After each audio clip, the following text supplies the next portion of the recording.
আছেন নাকি ডাক্তার বাবু? হ্যাঁ আসি বলেন। এই কয়েকদিন ধরে আমার পেটের মধ্যে ফুটফাট করতেছে ডাক্তার। আপনি কি খাইছেন ডাক্তার?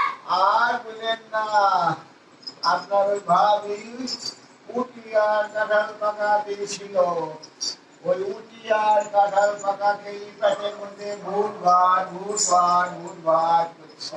ওই দেখি ডাক্তার। ওই দেখি ডাক্তার।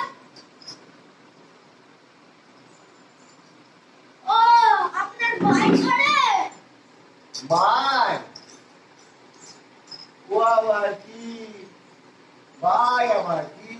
তাহলে আপনার পা ধর। আর বলেন না ডাক্তার বাবু, পাদ ভকাভক।